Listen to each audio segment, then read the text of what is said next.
Apple has issued a mercenary spy attack alert for users in India and 91 other countries. And incidentally, more than half of the world is going to be witnessing elections in 2024. Look at this. The red, the countries in the red are those that are going to be having presidential elections in 2024. The ones in purple, in fact, the ones in blue are the ones, as you can see, India, that is going to be witnessing the parliamentary elections, and the ones in purple are those that are going to be having a combination of both presidential as well as parliamentary. At least 60 to 64 countries that are going into elections in 2024. Now, do the two meet?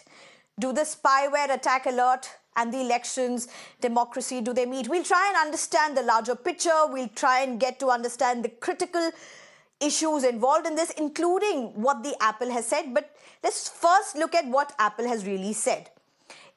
The alert that has been mailed out to its users says it reads that you are being targeted by a mercenary spyware attack that is trying to remotely compromise with your iPhone. Remotely.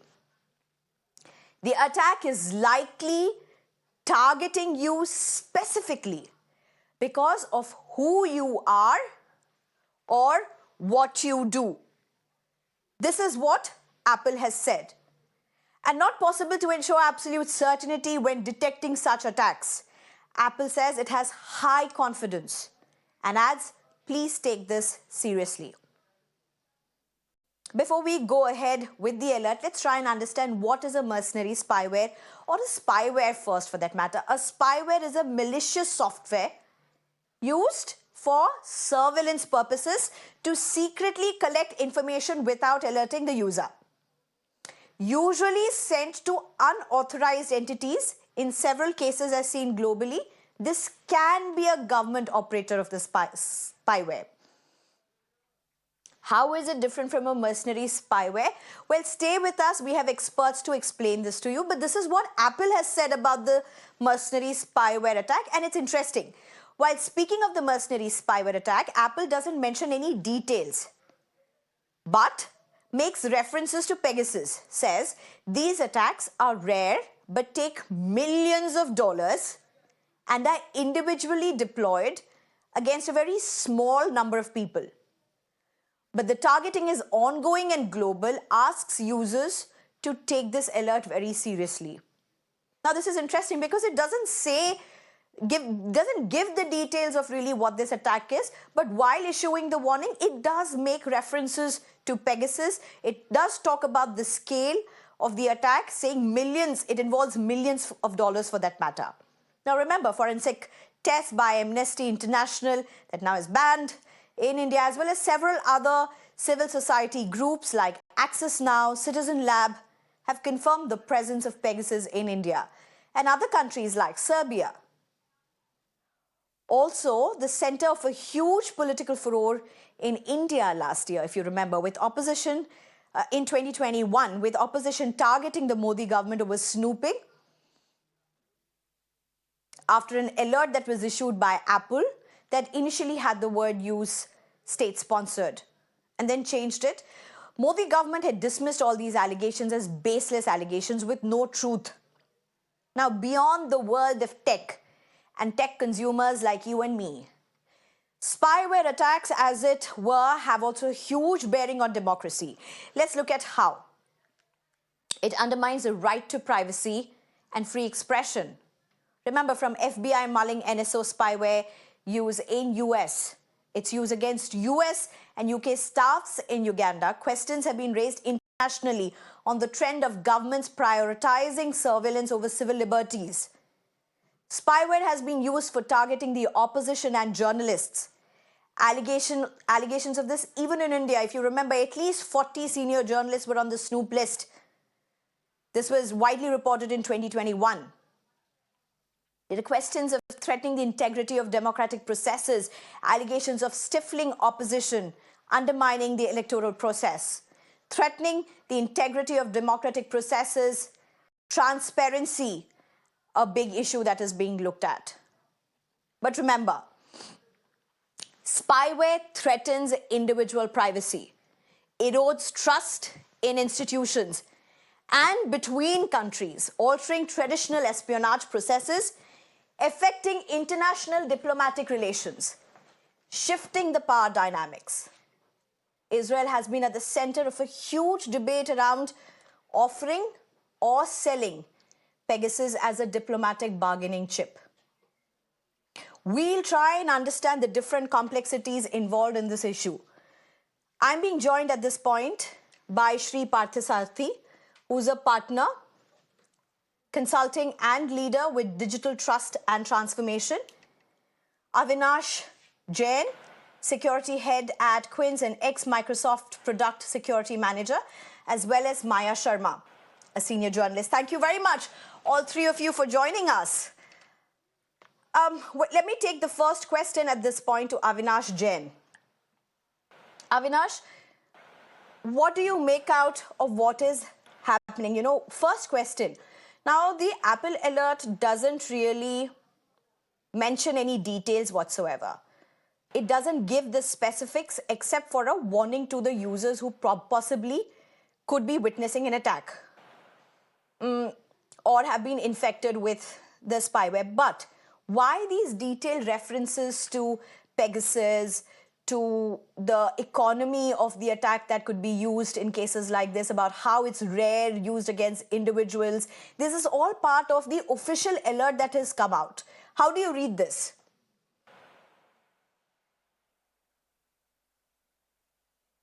See, firstly, spywares is again nothing new about spyware. It's another type of malware which secretly install on user device, whether it is their phones, whether it is their laptop, and secretly start gathering information or maybe which belongs to their personal identifiable information. It could be their keystrokes, what they are typing. It can capture the screenshots. It can even access the private photos that the device is holding. If so, for example, you have downloaded a simple app, a gaming app from any Play Store, and it has a spyware tied up to that. So once you install that, the spyware is studying in the background, hiding its processes, hiding its files, and then collecting all the PI informations, all the data of yours, and sending it to the attacker servers. Now that information can be used for a wide range of illegal purposes. It can be used for identity theft. It can be used for marketing. It can be used for carrying out a spear phishing attacks. It can be carried out for various other political propaganda or other democratic propaganda. So the range of exploitation of spyware, it ranges from an individual attack to an organization to a political or maybe to a state organized attack. Right. Okay. Shree Parthasarathy, if I could get you in at this point. Now, if you are a user who has got an alert like this, or if you are possibly a user who may get an alert like this in the past, and by the way, Apple has given this out officially over the last 1 year. We've also had instances where Google has given out, has released certain details of certain spywares in the past as well. Now, what should users really be doing about this? Whether Apple or Android, to start with the Apple in this case, what is the user-specific directive in this that users must be doing?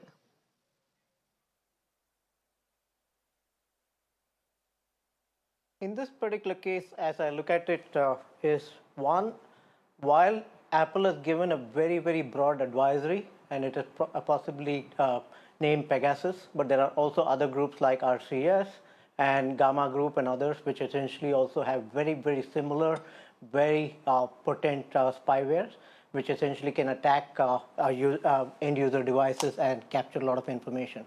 So I think one thing to note is the sensitivity of the situation and the timing of this release of this particular spyware, and as you said earlier, is very, very important to note, because they are targeting users and it can actually in many ways manipulate elections and all things. So if you're a user who actually has received this Apple advisory, Apple also clearly indicates what you need to do. They also have specific instructions of how you actually need to put your phone into a lockdown mode. So you need to and there are specific instructions on that, how you basically do that. And what does the lockdown mode do? Lockdown mode essentially in a typical computer, when nothing is working, and if you need to reboot it and you want to test it out, you basically put it in a safe mode. Exactly similar to that is a lockdown mode, which restricts a significant amount of browser traffic, any other information that can be transmitted out, and all of those. And all of those are restricted. So Apple essentially basically recommends that you take your phone and put it into a lockdown mode. But does the lockdown mode alone essentially protect you enough? No, I would say beyond that, that is only reducing your threat level to a particular level in terms of access of your particular information. But beyond that, person needs to either try to have anti-spyware software installed on their particular phone to remove the spyware or detect the spyware, or essentially completely reformat their particular phone so that they take it back to factory settings and get it to a particular state where they now believe that there is no spyware that is present on their particular phone. Mr. Parthasarathy, I have to also ask you, and I know I asked the earlier panelists the same question, but how do you, and you mentioned particularly that this alert by Apple is very broad. And that is also very intriguing because while they have not named any specifics, the references that they have made are very intriguing. Why would they make that references if they do not want to go down that path? If they're not indicating something, whether about attacks that involve multi-millions for that matter, references to Pegasus, about rare and targeting individuals. These words in an official Apple alert, how do you read it as an expert yourself?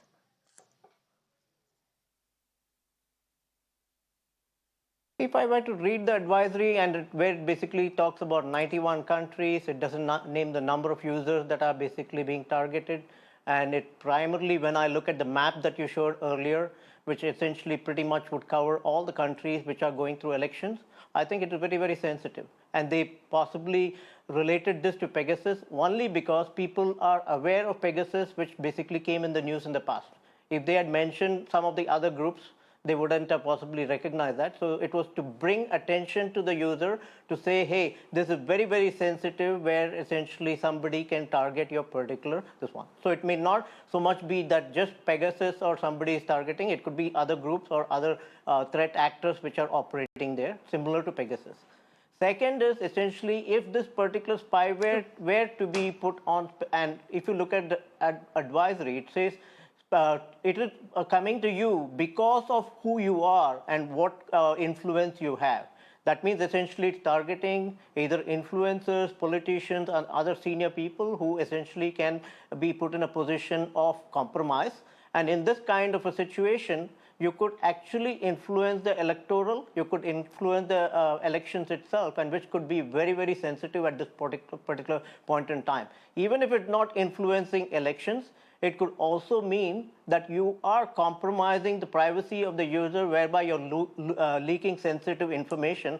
And in this time where essentially things can be morphed into anything else, a lot of that particular videos, if there are some private videos and all things, those could be morphed and basically leaked, and that becomes very sensitive for the particular user at this particular time of elections. Right, thank you very much for bringing that in. Maya Sharma, if I can just come into you, influencing elections is a huge term. It's a very strong term. Now, in the past, you've had strong debates in India and even in other countries. This is a big election year. How do you look at the fact that earlier when there were these allegations and there was this alert by Apple, there was this word that was used, state-sponsored. Later, they retracted. They said it was not state-sponsored. There was, of course, a time when there was huge opposition furor. But this time, you're not seeing that kind of opposition furor. But yet, this is a crucial election year. Does any of this concern you as a senior journalist?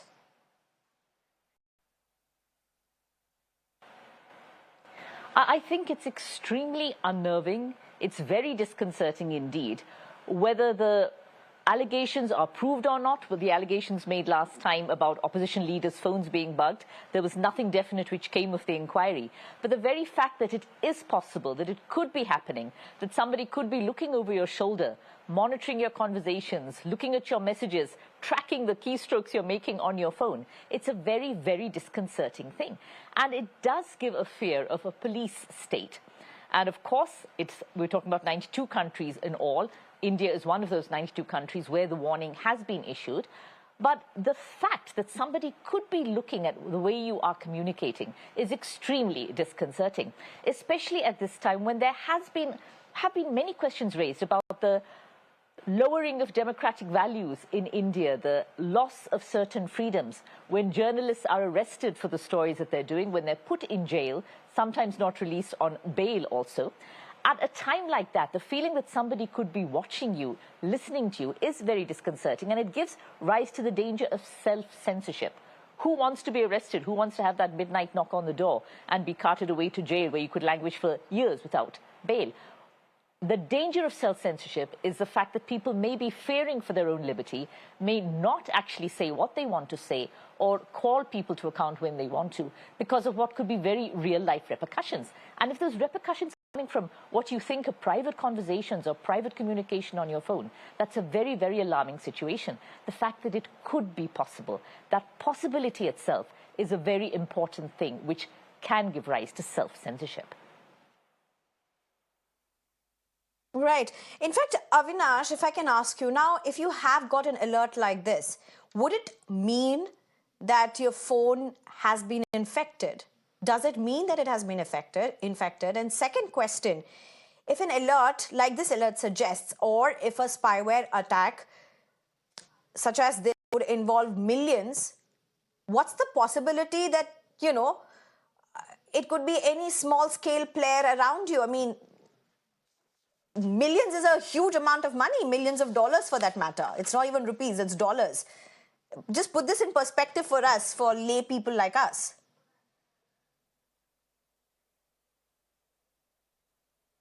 Absolutely. Apple in their advisories has said that all the users or all the devices which are infected or affected by spyware, this particular spyware, will be notified either through mail, through notification, or they can also check by going to appleid.apple.com. If they get that notification, that means they are infected by this kind of spyware attack. And these spywares are, as we are discussing, these are so if you have got a notification you have been infected, is that a given? High technical skill sets. Yeah. Exactly. So if Apple has issued a notifications to your Apple ID, maybe through mail or notification or through SMS, that means you have been targeted by this spyware attack.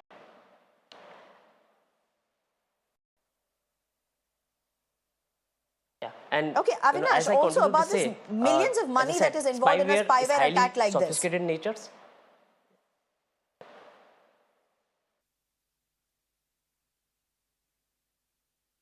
Sophisticated natures. It doesn't need a very small technical skill set to exploit this, but if it is a targeted approach, it has been carrying out for last couple of years to find that particular exploit, to run that exploit against a particular version or against maybe any vulnerability present in Apple device or maybe in any of the apps that Apple is using. Same what happened with Pegasus. When NSO installed that Pegasus software, they exploited a vulnerability in iMessages. So if it is real, it is happening, that means it's been carrying out for last couple of years to finally come up with that exploit which can target the Apple users, and that spyware can get into their devices and collect the informations. Right. Okay. Mr. Shree Parthasarathy, a very layman's perspective, a very layman's question I'm going to ask you. For everybody uses their phone. Everybody uses their phone. Spyware itself are so varied in nature. How serious is this for a viewer who's just heard a lot about spywares, for a spyware attack or a spyware attack alert? If they're just hearing about these things, they've never witnessed it. How high are the chances that they could be a victim of this? And I'm not talking about this particular Apple alert alone.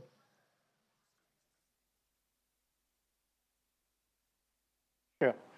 Sneha, first I'd like to address what you said in terms of millions. I think you're downplaying that. I think it would actually be in billions if actually there's a spyware attack. That is one.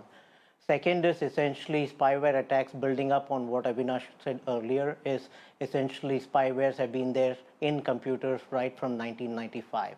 And they have developed significantly. And today data mining companies, large data mining companies, essentially tread legal grounds in where they basically install cookies with user permissions and other things to provide them better experience, better navigation, or better services that they can basically provide. And which is when, if you today browse on any of your browsers and go to a particular website, immediately you would get a notification either by SMS or anything. So they are tracking a lot of that particular information. But yes, they are treading laws, and they're being very careful about that in terms of not breaching your privacy in that particular angle.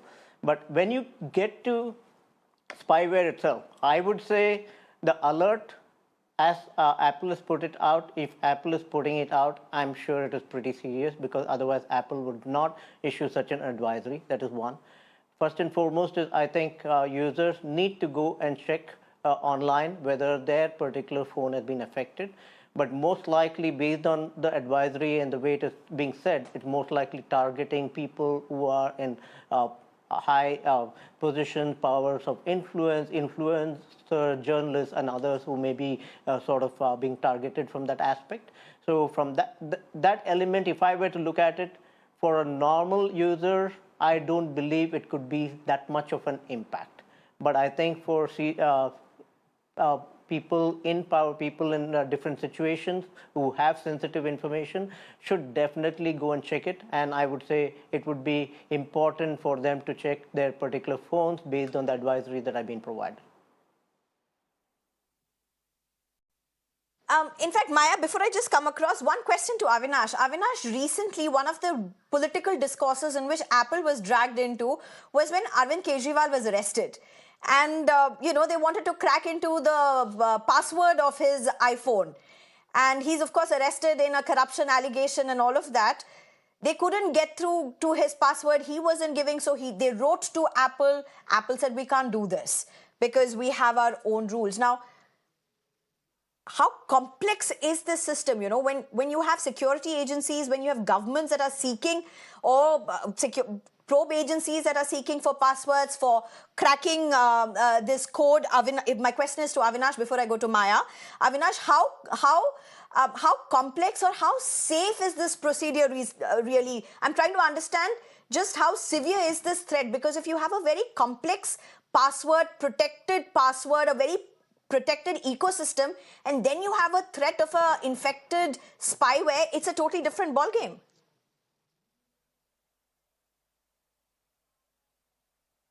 Yeah, so this spyware, most of this spyware take place due to zero-day exploits. So what is this zero-day exploit or zero-day attack?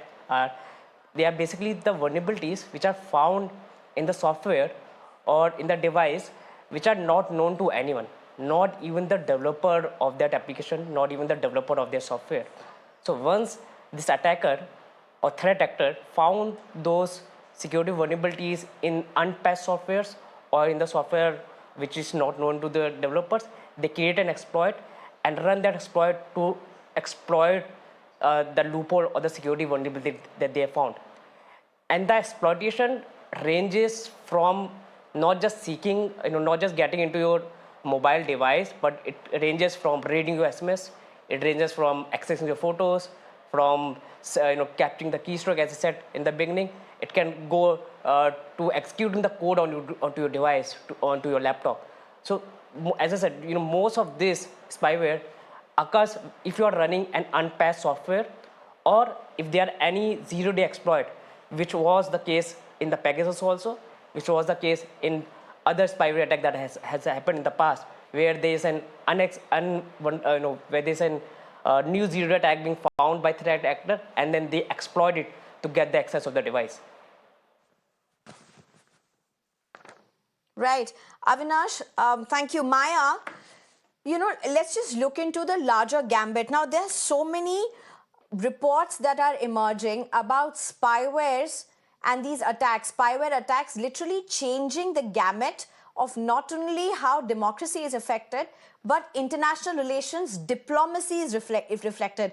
One of the the incidents that really hit the headlines also, for that matter, was about how Israel was literally bargaining with its diplomatic relations across countries by offering for free or selling them the Pegasus software. And if you look at this realm, it's a totally different realm when you see it in an election year.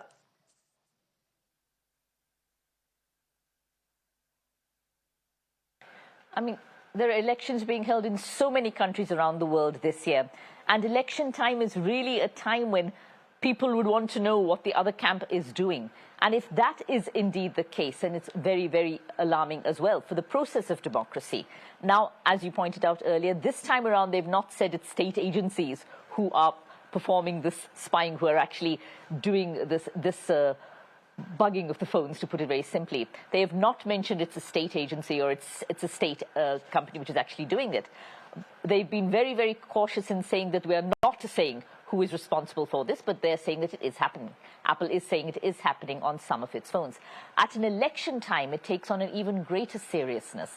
Because if you could understand the strategy of your opponent, if you can understand what their plans are, what they're intending to do, then you can maybe preempt something when it comes to campaigning, when it comes to promises being made, when it comes to the manifesto. If you know what the other person is planning, then you're getting an unfair advantage, which makes it even more serious in an election year. It is a direct threat to democracy if this kind of spyware has indeed been installed on certain phones of politicians, activists, or very senior journalists as well.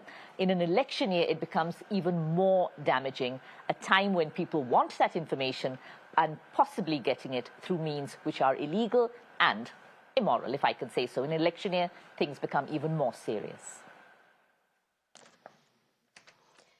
Right. In fact, Shree Parthasarathy, help us to understand. We are speaking so much about Pegasus. In the show itself, we have had references to Pegasus a couple of times now, including the Apple alert that was out.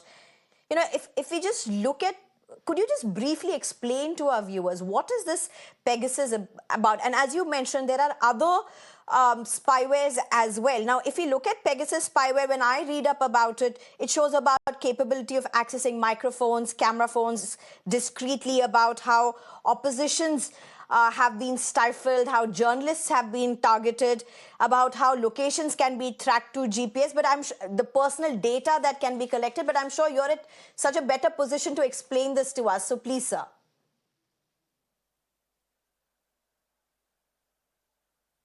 Sure. I think one of the things that people need to understand is spyware is not like a normal malware. Spyware essentially embeds itself into your computer, and it can actually communicate outside. It can actually operate like a beacon, where it can provide information from your computer, transmit it out. It can also essentially uninstall other softwares, and if spyware detects, and some of the smart spywares that are there, if they find that there are other spywares on your computer, they can even uninstall those particular spywares so that they take full control of your particular computer. So at the point in time, what really happens is, once it takes control of your computer, it can pretty much, whether it's your microphone, whether it's your email, whether it is your any of the other software, it pretty much can control. And just like Avinash said, it can actually do key logging. So for example, if you basically somebody goes into your Instagram account and basically puts a wrong password, automatically what happens, Instagram sends you a message that your Instagram password is blocked. And so you now need to go and unlock it. At that point in time, the spyware can essentially sit down there and actually be monitoring your keystrokes and know what your new password is. So automatically then what happens, your keylogger has captured that information and it is transmitting it out. and in which particular case, if your Instagram account was compromised, or let's say any of your other communication apps were basically compromised, a lot of that particular information then essentially becomes public or can be misused from that aspect. So which is where I think spywares essentially are either they will stay in your system for a particular point in time and exit, or they will continue to stay in your computer as an advanced persistent threat depending on who they have actually attacked. So from an overall perspective, I think the threat in this particular case, it is very complex because they are a combination of Trojans, they're a combination of beacons, they're a combination of software which can actually communicate outside, and which essentially just makes it that much more critical. And as I said before, it is not just Pegasus alone. You can actually look at the Gamma Group. You can also look at hacking teams, RCS. All of them essentially have very, very advanced spyware. And in fact, in certain countries, if you take Germany, there is something called gov spyware, right? Govware. Or if you take in US, it is called policeware. And a lot of the police and other agencies already use these particular software significantly to track miscreants and people who essentially are causing disturbance in the community, and so they do track it. So these particular softwares are already available with military, already available with police, but essentially when it's now coming into the public forum is where I think a lot of the public is starting to take concern on this particular situation. But I think it is as Maya said, it's a sensitive time. Yes, one needs to take note of it, but essentially a lot of these already exist in the system for a very long time.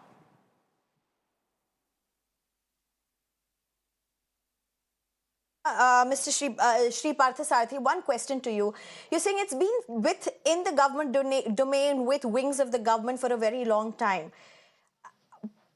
But who checks on them? What's the check on this? How do we know what they're doing is the right way, is in the right means? Who are they accountable to? Because in any election, at least in a parliamentary election, it's the people who they have to be accountable to. People will not even know that they're using this.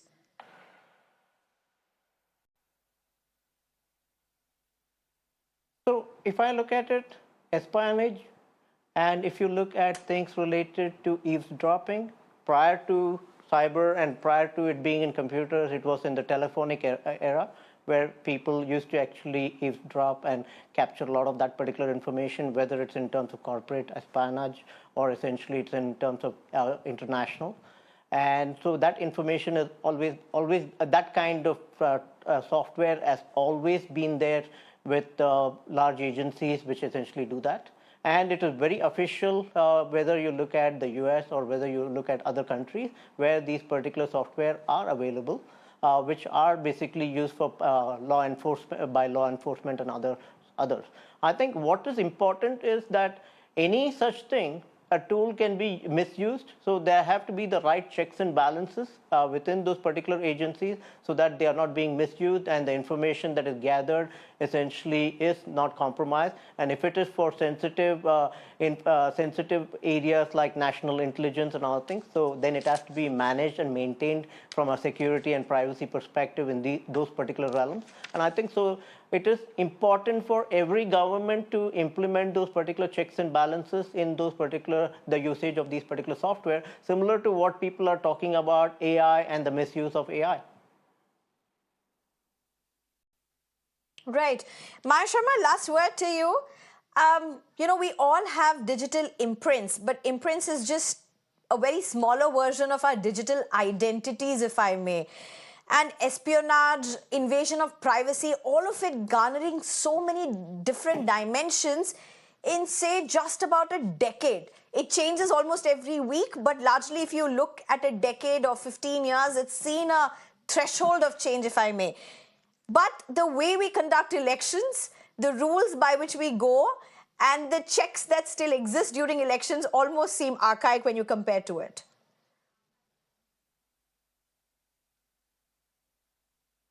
Absolutely. I mean, decades ago when the thought of your phone being tapped was very alarming. I mean, your landline, you were very worried that somebody was perhaps listening into your landline when you made a call to somebody else. And there were allegations of that during elections as well.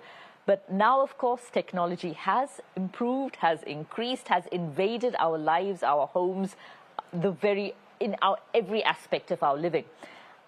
Elections, well, of course, there has been concern about the EVMs. I remember doing one of the very first stories when the EVM was first being produced by BEL. Can that be tampered with? What can be done with that? Well, of course, there are concerns raised, especially by those who are losing the elections. They feel that the EVMs perhaps not doing the job they were supposed to do. The rate at which technology has gone ahead and the way we are conducting elections perhaps needs to keep pace in terms of security, in terms of whether it comes to manipulating certain things, whether it comes to manipulating even voter records or voter lists and people finding their names missing. Technology can be used, of course, for a huge amount of good. And if that is brought into the election, that's to be welcomed. When it comes to spying and keeping an eye on other people, no. But let's hope that our elections 2024 do keep pace in a good way with technological advancements. And we have an honest, free election in this, the world's largest democracy. Well, that's at least something that countries need to target for, need to watch out for, and need to aim at. Thank you very much, Maya Sharma, as well as Shree Parthasarathy, for joining us, for adding to this very important discourse. I hope our viewers are more richer with their perspectives after watching both of you, and also thanking Avinash Jain, who had to leave us a while ago. Thank you very much, all of you, for joining us. It's time for a short break. On the other side, news and updates for whatever you may have missed through the day.